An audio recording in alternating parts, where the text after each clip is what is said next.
Welcome back to the grind. In this video, we are going to talk about Mordred, which is the Eldritch tier Mythic Wind Hunter. The formatting on this was a little funny, so I had to do it in this less ideal way, so I apologize for that. Anyways, you can breed Mordred by combining Sirius and Glossia, and that will get you Mordred. And Mordred, if you want to get an info card for Mordred, you can go to Buddy, and I talked about it in my intro video where I reviewed just briefly all the mythics for this tier. But let's get into the spells. I want to focus on this and get into some of the details. So this dragon I'm actually pretty intrigued by, and I really wish I could test him, but it's gonna be a long time before I can fly this dragon. His first spell is 1,000 Cuts. It's an active white 1-rage spell that will deal 5% of the dragon's max HP to nearby towers when activated, and then the dragon's ammo cost is reduced by 75% for 6 seconds. And then it will have a 6-second cooldown, which is quite a while, but 6 seconds is quite a long duration. And 75% reduced ammo. So at baseline, I think dragons have 10 ammo, and this can be increased with runes and riders. And with that 75% reduction, it essentially, if I'm calculating this right, is multiplying your ammo by 4, which means instead of 10, you have 40 shots of ammo for a full bar. So let's go further and see how this spell combines with the others. Lacerating Vortex is an active white 2-rage spell, allowing the dragon to dodge all incoming projectiles and super shots, and it deals 2% of its modified HP as damage to nearby towers every half second for 5 seconds. So it will trigger 10 times, so a total of 20% of its modified HP as damage during that spell. It also instantly reloads ammo by 100%, and the dragon will be flying at 50% speed, and it has a 6-second cooldown, so also quite a long cooldown. But this spell basically makes this dragon immune to everything for 6 full seconds, and you can still use ammo. Plus you have much more ammo to use because of 1,000 cuts for 6 seconds, and this spell will refill your ammo as well. Next, we have Coward's Blade, a red 1-rage active spell, which will deal 4% of the dragon's HP as damage to nearby towers on activation. It will give the dragon back 2 rage, so I think that means a net of 1 rage, and it will give invincibility for 2 seconds, as well as restore 20% of its health, and then it will have a 7-second cooldown. So this dragon has some pretty strong spells, but they have very long cooldowns. And then he'll have a passive, which is Blade Wall, which has 200% of the dragon's health, and it will take 50% of the damage dealt to the dragon. And then this cannot be disabled or destroyed by ice flaks or cannon towers, but once it takes the 200% of that HP, it will break, and then the dragon will be exposed. So essentially this dragon takes 50% reduced damage until he's taken 200% of his total health overall. So how do these spells all fit together?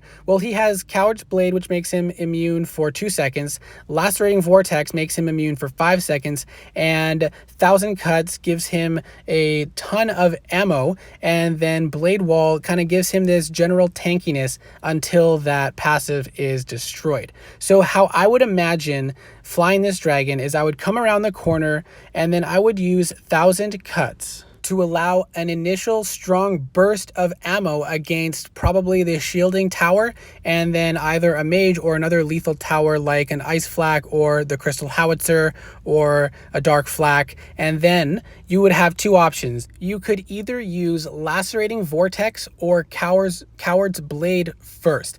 Now, I think if you used Coward's Blade first, then you would be able to use it again shortly after Lacerating Vortex ends, because that one has the longer spell duration. And it allows you to delay Lacerating Vortex to refill your ammo after you've used it all.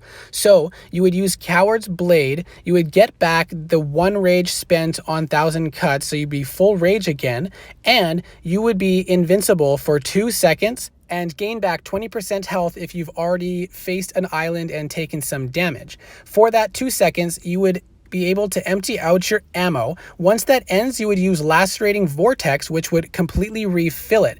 And that means that in a very short duration, you've had 80 rounds of ammo, which seems insane to me.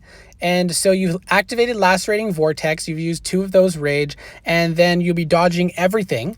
You've done a little bit of damage with the spell activation over time, and you've got that full ammo bar, and you're flying a little bit slower, which allows you to keep some space and destroy some towers further off in the distance. And then 5 seconds later, after the spell ends, you'll only have 2 seconds left on the cooldown for Coward's Blade. But if you've delayed that activation between those spells by just a little bit, then it will be even less than 2 seconds before you can use Coward's Blade again. You'll gain back some health from the damage you would have taken during that lag time, as well as gain back some rage, and then you'll be protected again for 2 more seconds to finish killing off the towers that are still left.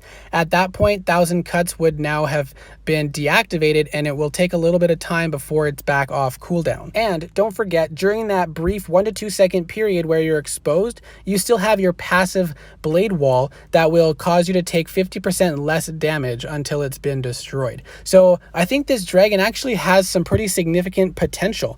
All his spells are able to be activated regardless of mage towers. The only limitation with Coward's Blade is that that additional damage on activation won't be done if there's a red mage present, but honestly it's not that much damage. This dragon's going to rely on his ammo, and so it's not really a big deal. So I don't think the mage towers are going to affect this dragon unless you get hit by a mage super shot. So when you come out of Coward's or Lacerating Vortex and you can't use Coward's Blade yet again, you want to make sure there's no mage towers alive, otherwise you will lose some rage, and you don't want to have 0 rage because you will need 1 rage to activate Coward's Blade again in order to gain back some of that rage. During that period, you're also at risk of getting hit by an Ice Flak super shot, so you want to be sure to have destroyed that if possible as well. This dragon will be a very spammy dragon because you're going to have a ton of ammo to use in a short period of time, and you'll have to be able to keep track of when to activate the spells and which towers you need to be focusing on while not wasting too much ammo on a single tower and just firing it at the ground. As far as runes and riders go, I would highly recommend as much ammo and attack as possible. This dragon has the potential of a very high ammo pool, which means that the more attack damage you have on the dragon, the more damage you'll be able to do within that 6 second period. And every additional ammo that you get on this dragon is essentially an additional 4 ammo rounds when you have that spell activated. So definitely putting on as much attack and ammo as possible will make a huge difference for this dragon, even more so than any other dragon in my opinion.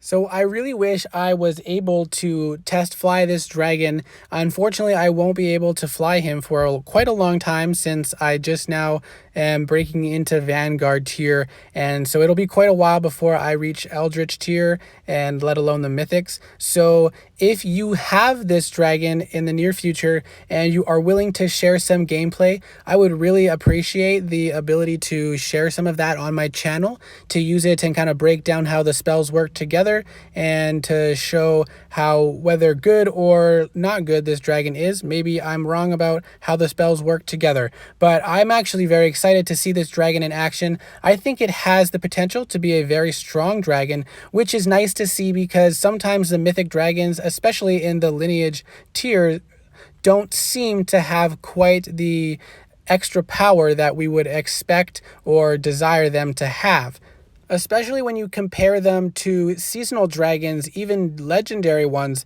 that in some ways are much easier, or pretty much always are much easier to obtain than the end game tier mythic dragons. So I'm happy to see that this one at least looks promising, and I really hope it's as good or close to it as I'm expecting. And he also has a really cool design, so that has it going for him as well. So I hope this video was helpful. I hope it gets you excited a little bit for this dragon, and then has you a bit planning on what runes and glyphs you might be needing, or which dragon rider you might want to switch over. Right now, Anya is probably the best one for him, in my opinion. And then again, as much ammo and attack as you can. So once again, if you can get your hands on some gameplay of this dragon and are willing to share it, I would really appreciate appreciate being able to share that on my channel. And as always, thanks for watching and see you in the next video.